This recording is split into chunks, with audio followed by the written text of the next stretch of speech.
I've worked at a graveyard for the past 15 years. Most of those years being the typical graveyard shift, which was from 11 p.m. to 7 a.m. In my mind, working overnight had way more benefits than working during the day. Day workers had more to do since more people would be visiting the yard. There would also be burials taking place a few times a week that need to be arranged. And, above everything else, night shift gets paid an extra $2 an hour. I've seen a lot during my years working night shift though, mostly teens messing around or the occasional drunk group of friends daring each other to walk through the yard. However, this night was different. I got to the small faculty building a bit early to chat with the day worker, and once he left, I did all of the normal checks and precautions at the beginning of my shift. Afterwards, my only job is really just to drive around in a golf cart every so often and just make sure nothing's going on. I'd say I only encounter something once a month, or maybe even every other month. Anyway, the first few hours were normal. I drove around several times, then went back to the small faculty building to eat my lunch. I think it was around 2 a.m. when I went back out to do another round of the yard. As I got to the far end, I saw something by the fence. It was obviously really dark, so I couldn't see much more than the general shape of a figure standing there. I drove up closer. I could tell now that it was a man standing on the outside of the fence, looking toward me. I didn't want to confront him if I didn't have to, so I turned and drove in a small loop around the lot to see if he would try to hop the fence while I was gone. But when I got back after 30 seconds, he was gone. I scanned the area briefly to make sure he didn't sneak in, but it all looked clear, so I continued with my patrol. Going through the whole yard takes about 15 minutes, but sometimes I'd go slower just to pass the time. I went all the way around and decided to check back on the spot where I saw the man. I really didn't have anything better to do anyways. I started driving down there, and almost immediately, I spotted the man again. He was inside the yard, standing on the gravel path. I drove up closer again, but the man didn't move. I exited the golf cart and started walking up to him. He looked like a 40-year-old man. I stopped just a few feet away from him. "Sir, you can't be in here. I need to escort you out," I said, but he didn't even turn his head to look at me. After a second, a slight rush of fear went through me. "Sir, I need you to come with me." I reached out my hand gently to tap his shoulder. As soon as I did, he whipped his head around to look at me. He just stared into my eyes. He looked full of rage. I took my hand away, and the man turned around and started walking away. I got back in my golf cart, preparing to call the police, as I watched him go all the way down to the fence. He stepped over it and continued walking away. I was relieved, but still terrified. I drove straight back to the faculty building and went inside. It was a small, single-room, security-type building, but I felt a lot safer and calmer inside. I sat down and caught my breath. In all my years, I'd never really been scared because it was always just people messing around, but this was different. I waited inside for a while, I'm not sure how long, until I heard a bang on the door. I jumped out of my chair and stared at the door in fear. A few seconds later, they banged on the door again. These were aggressive knocks, not those of someone friendly. I had nowhere to go. I picked up the desk phone and called 911. I didn't know what they wanted or why they were here, but I wasn't going to risk it all to find out. After probably 3 minutes of them banging on the door, I heard them walk away. I still waited for the police to arrive before I opened the door. The following day, my manager was able to pull the CCTV security footage from the building What I saw was horrifying. Just minutes after I entered the building, the man I'd seen in the yard earlier walked up to the door. He stood there silently for nearly 15 minutes before he banged on the door. He was also holding something in his hand, but the footage wasn't detailed enough to make out the object. It was likely a small pipe or bat of some sort. The man was never identified, but I still work the same job at the graveyard and haven't seen him since.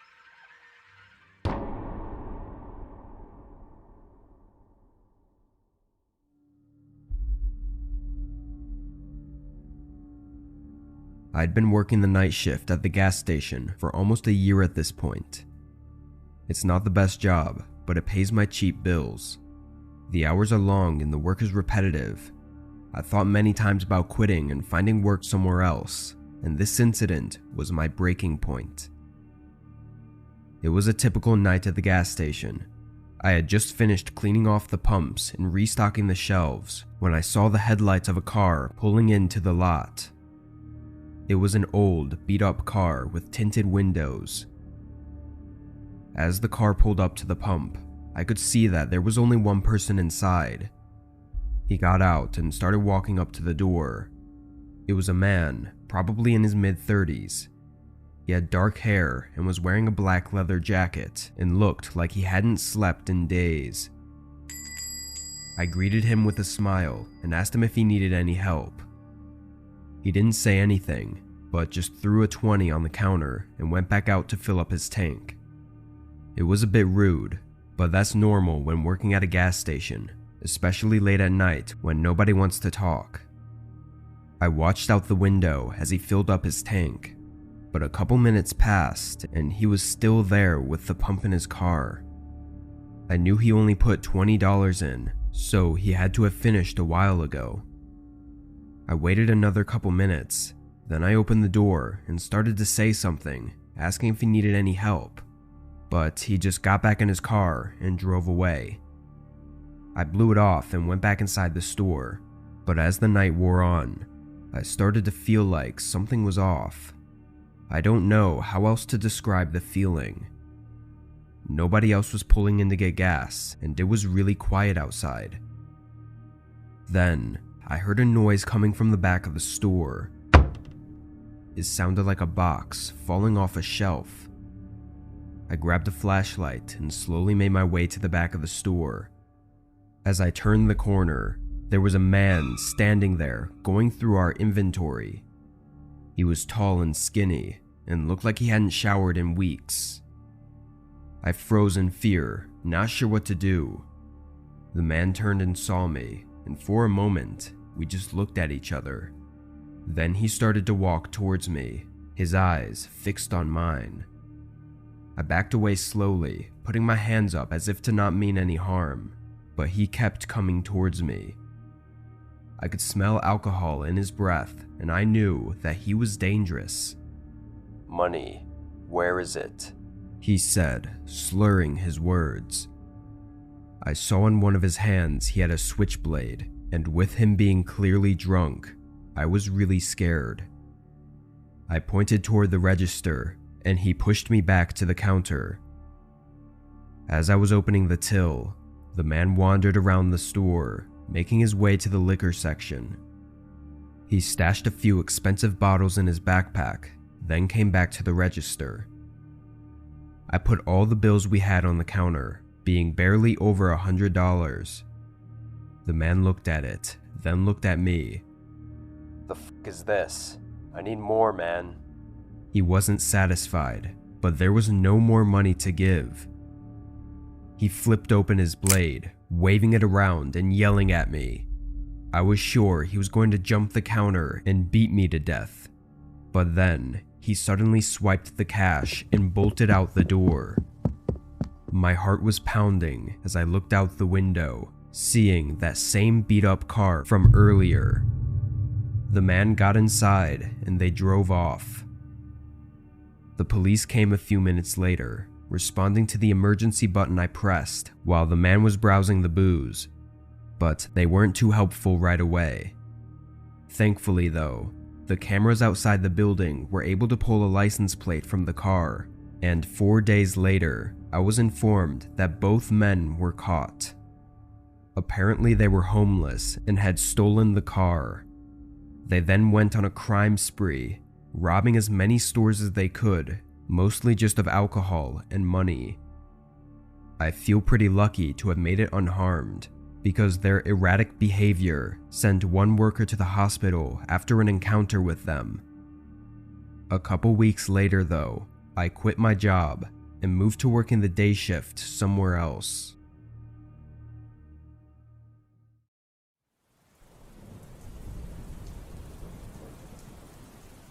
I'm a receptionist at a local hotel, and most of my shifts are overnight.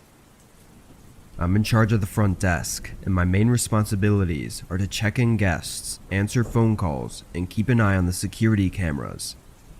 It's usually a pretty quiet job, since our hotel isn't the biggest or busiest. This night, the hotel was mostly empty. There were only a few guests staying with us. I was sitting at the front desk on my phone when I saw a man start walking towards the doors outside. I stood up and greeted him when he came inside. He looked up at me with bloodshot eyes and said, "I need a room for the night." He was definitely high on something, but regardless, I checked him in and gave him a key to his room. It was standard to allow walk-in bookings when the hotel was less than 75% full. He started walking toward the elevators, and I sat back down and pulled my phone out. A few hours later, I was sitting at the front desk when I heard a noise coming from the hallway. It was a thump sound, like a door trying to be forced open.